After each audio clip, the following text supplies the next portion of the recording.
시청자 여러분 안녕하십니까. 이제 10월 27일 새벽 2시 반이 넘었습니다. 마지막 방송이 되겠습니다. 이번 시간에는요, 제가 이재명 거 정리해 드리려고 잠을 안 자고 지금 방송하고 있는데요.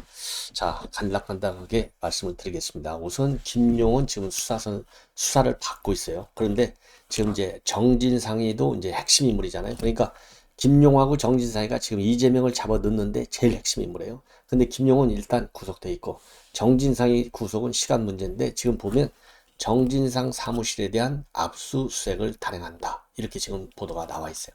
근데 이제 국회 본관에 있기 때문에, 왜냐하면 대표 바로 방 옆에 있다는 거예요. 그래서 국회의원회관의 경우에는 좀 용이한데, 국회 본관이기 때문에 이 검찰이 그야말로 국회 본관, 입법부의 핵심을 건드릴 수 있느냐, 이런 것 때문에 좀 부담이 가는데, 어쨌든 정진상에 대한 사무실 압수수색이 임박해 있다, 이런 지금 보도가 나오고 있습니다. 그리고요, 이 정진상이가 전화를 여러 번 압수수색 하는 날, 또 전날 시도를 했고, 또 실제로 또 통화돼 가지고 나쁜 맘 먹지 말아라, 이런 얘기를 했다고 합니다. 그러니까 이제 회유 작전을 김문기한테도 했고 유동규한테도 한 것이 드러났어요. 그리고 유동규 입장에서 볼 때 왜 휴대폰을 일주일밖에 산지 안 됐는데 버리라고 그랬냐? 거기에 단톡방, 텔레그램 단톡방이 나옵니다. 거기에 이재명의 측근들이 다 단톡방에, 텔레그램 단톡방에 들어와 있다는 거예요. 그거 가져가면 큰일 나잖아요. 그래서 이걸 버리라고 한 것이 아니겠느냐. 지금 이런 지금 보도가 나오고 있습니다. 자, 그리고요, 이제 몰수 조치에 나섰어요. 그러니까 대장동 일당들에 대한 이 몰수 금액이요, 무려 800억이 지금 넘게 되어 있습니다. 그래서 이 재산을 일단 몰수 조치로 몰수를 한다, 이런 입장을 지금 정해 놓고 있다고 합니다. 그래서 이러한 내용들을 여러분께 쭉 간략간략하게 말씀을 드리겠는데, 우선 김용 수사 동향을 보면요, 김용 매일같이 지금 강도 높은 조사를 하고 있는데 시종일관 입을 다물고 있다. 이게 그러니까 조국 다 사촌들이에요. 조국이가 뭐 묵비권 했지 않습니까? 자, 그런데 왜 그러면 김용현의 입을 딱 다물고 있느냐? 지금 유동규 진술 이외에 물적 증거는 없을 것이다, 이렇게 판단하고 있다는 겁니다. 그래서 철저하게 함구 작전에 지금 돌입했다, 이런 보도가 나오고 있습니다. 자, 그래서 이번에 이제 김용 그 사무실 압수수색 있잖아요. 이 파일 4개를 가져왔지만은 이 결정적 문건은 아니다, 이렇게 지금 언론에 더 보도가 되고 있어요. 그리고 이제 검찰 입장에서는 그동안에 유동규하고 이 김용희가 같이 있었던 장소 동시에, 그리고 또 서로 연락을 주고받은 통화 기록, 이런 것들을 다 가지고 있고, 그리고 유동규 사무실, 그러니까 성남도시개발공사에서 유동규의 측근들을 최근에 전부 참고인으로 소환 조사하고 있다고 합니다. 그래서 현직 공사 임직원들을 불러서 지금 조사를 해가지고, 유동규가 주로 김용 성남시 의회 의원일 때니까 성남시를 찾아가서도 상당한 관계를 구축했고, 또 이 김용희가 성남도시개발공사에 와서 또 유동규를 만났다, 이런 진술을 확보하고 있고요. 그리고 임직원들의 휴대전화도 확보해서 디지털 포렌식까지 다 끝냈다, 이렇게 지금 보도가 나오고 있어요. 그래서 이 김용 협의를 입증하기 위해서 지금 이제 다방면적으로 수사망이 굉장히 확대되어 가고 있는 그런 상황이다. 그래서 지금 이제 검찰이 이렇게 수사망을 확대하는 이유는, 결국은 성남시 윗선, 최측근인 윗선의 이재명이잖아요. 그래서 이재명의 혐의를 찾기 위해서 아주 굉장히 포괄적으로 수사망을 넓히고 있는 것으로 그렇게 판단이 됩니다. 그래서 아무리 묵비권을 행사하더라도 이미 관련자들의 진술을 충분히 확보하고 있고, 그리고 물적 증거들, 또 스모킹건도 이 검찰에서 상당히 확보하고 있는 것이 아니냐. 그래서 나흘째 조사를 받고는 있지만 여전히 시즌일관 부인을 하고 있다고 그래요. 그래도 이제는 또 정진상까지 압수수색하면 이 정진상, 김용을 구속하고, 또 그 윗선인 이재명을 이 혐의를 갖다가 포착하려는데 어려움은 있겠지만은 그렇게 갈 확률은 굉장히 높다, 이렇게 보여집니다. 자, 이러다 보니까요, 이제 김용 쪽에서는 이제 변호인까지도 선임을 했어요. 이 변호인 선임은 누구를 했느냐? 호화 변호인단을 꾸민 거나 마찬가지예요. 그 중에 한 명이 현근택이다. 현근택은 여러분들 뭐 잘 아시잖아요. 예, 현근택은 그동안에 당에서 많은 보직을 맡았어요. 그래서 2018년도 10월부터 그 이듬해인 2019년도 8월까지는요, 민주당 상근 부대변인을 맡았고, 이번에 김용하고 같이 민주연구원의 부원장으로 임명이 됐습니다. 현재는 민주당에서 법률위원회 부위원장을 맡고 있고요. 자, 그러면 이 김용의 변호인단은 이 김용, 현근택이 말고서도요, 문재인 정부 청와대에서 반부패 비서관을 지냈던 김기표 변호사, 그리고 이재명이하고 같이 같은 법무법인에서 일했던 이상호 변호사, 그리고 19대 대선 때 문재인 후보의 법률 특보를 맡았던 이윤태 변호사, 이런 사람들로 구성이 되어 있다고 합니다. 그래서 현근택이가 말이죠, 이 변호를 맡으면서 페북에다가 입장문을 넣어놨어요. 자, 조국 추미애 전 장관 때하고 비슷하게 가고 있다. 그러면서요, 지난 11일 날 김용과 함께 부원장 임명장을 받았는데, 민주연구원이 압수수색하는 걸 내가 지켜봤다. 그런데 임명장 받은 지 얼마 되지도 않은 걸 알면서도, 왜요? 임명한 지 얼마 안 되는 걸 알면서도 제1야당을 압수수색했고, 이거야말로 내가 참담한 마음을 금할 수 없었다. 그러면서요, 최근에 이제 각종 언론 보도에 대해서도 상당한 불만을 토로하고 있어요. 언론은 문제가 되고 있는 혐의와는 관계가 없는 온갖 보도를 쏟아내고 있는데, 일단 부정적 여론을 조성해서 나쁜 사람으로 만들기 위한 것이다.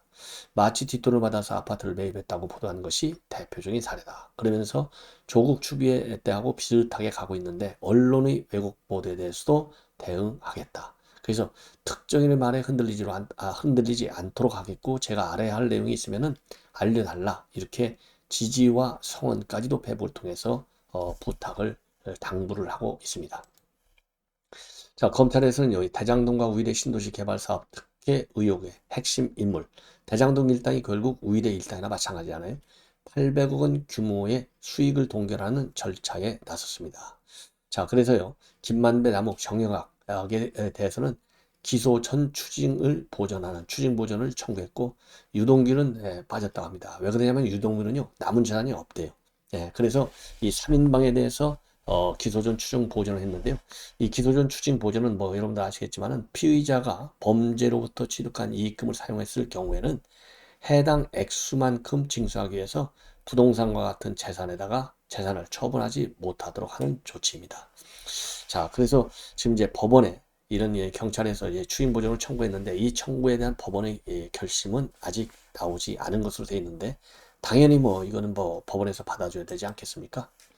자, 그리고요, 이재명이가 이제 상당히 좀 속된 말로 좀 쫄았어요. 그래갖고 장외 집회에 지금 나섰습니다.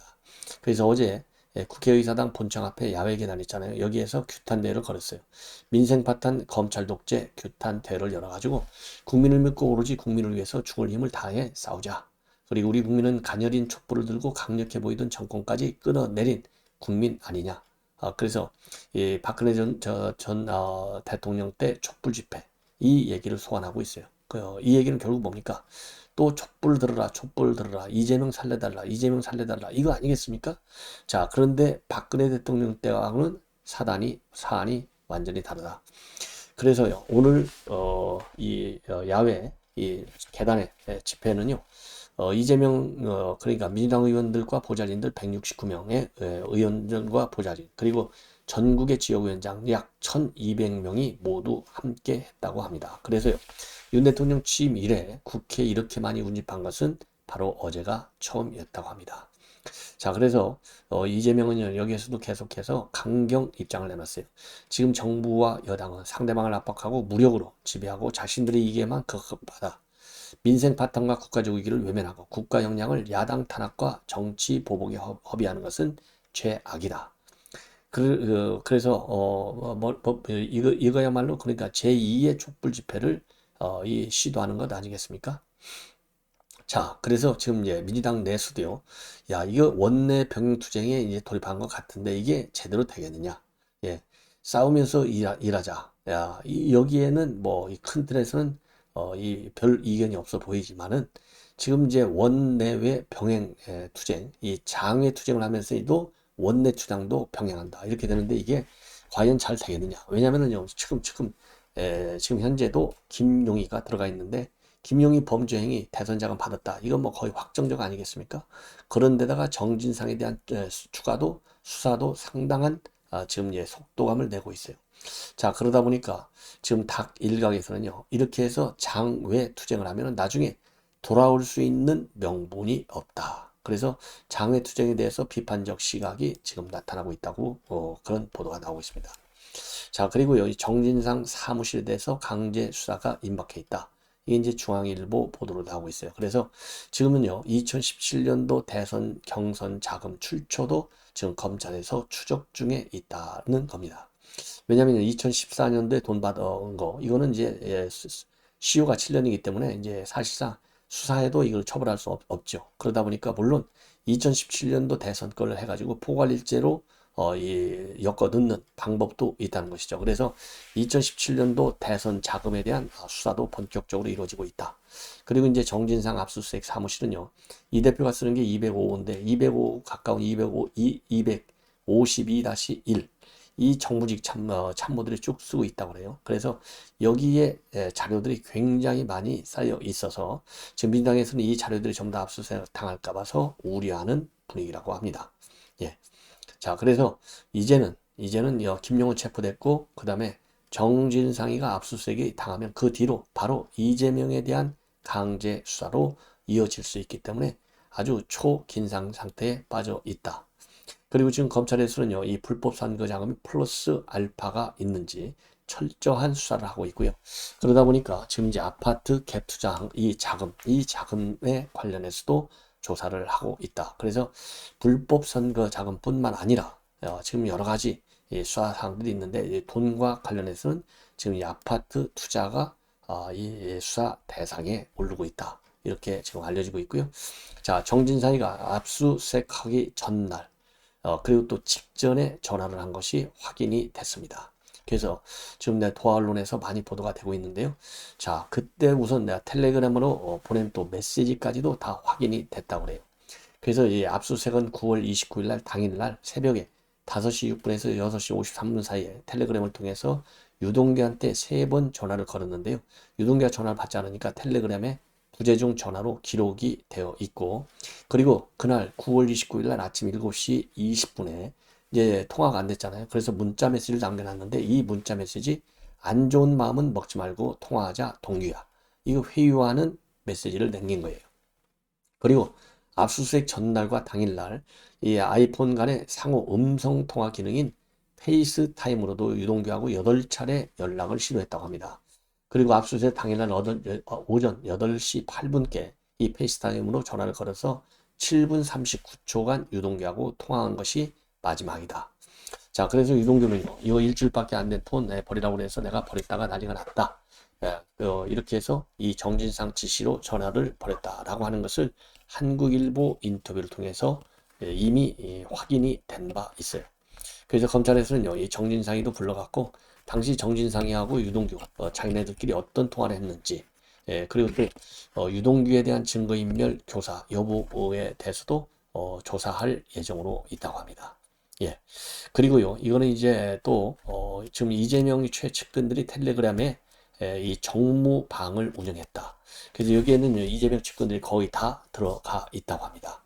당연히 정진상도 들어가 있고 이 정무, 그래서 지금 유동규 입장에서는요, 이 바꾼 지 일주일밖에 안 되는 전화인데 이걸 버리라고 한 것이 바로 이 텔레그램 정무방 때문에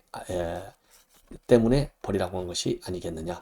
근데 이 버린 전화기요, 결국은 검찰에서는 봐주려고 못 찾았잖아요. 안 찾은 거죠. 근데 경찰이 일주일이 지나서 이 폰을 찾았고, 그래서 이것을 검찰로 넘겼어요. 자, 그런데 이제 이 텔레그램 방은 이 보안성이 좋아가지고요, 텔레그램 방은 포렌식으로도 복구가 안 된 걸로 그렇게 지금 나와 있습니다. 자, 그래서 유동규를 불러가지고 이제 이 정무방 텔레그램 방에서 어떤 대화가 오갔는지 별도로 추적할 예정으로 있다. 이렇게 보도가 나오고 있고요. 예, 그래서 자, 전반적으로 유동규를 중심으로 한 수사, 그 다음에 김용 수사, 그 유동규와 김용의 수사를 통해서 정진상의 관계도 자연스럽게 상당 부분을 포착해 낼 수 있기 때문에 유동규와 김용을 상당히 고강도로 조사하는 것 같습니다. 자, 그래서 아까도 말씀드린 대로 이 성남도시개발공사에서 유동규하고 아주 가깝게 지냈던 이 임직원들, 이 사람들의 핸드폰까지도 뭐 뭡니까? 이 포렌식에서 지금 이제 조사를 이어가고 있다는 거 아니에요? 그래서 유동규하고 전반적으로 이분들 얘기를 들어보면 유동규하고 김용 그리고 정진상과는 오랜 기간 동안에 상당히 끈끈한 관계를 유지해 오고 있었다. 이런 지금 진술을 전부 다 확보하고 있다고 합니다. 그래서 이거는요, 이 중앙일보가 단독으로 보도하고 있는 내용입니다. 자, 이렇게 해서요, 이제 여러분들께도 말씀을 드린 대로, 지금 이제 이 심야에 나와 있는 중요한 이재명과 관련된 이재명과 관련된 뉴스들, 거의 중요한 것은 다 말씀을 드린 것 같습니다. 자, 이렇게 해서 오늘 심야 방송은 모두 마치겠습니다. 자, 편안히 주무시기 바랍니다. 대단히 고맙습니다.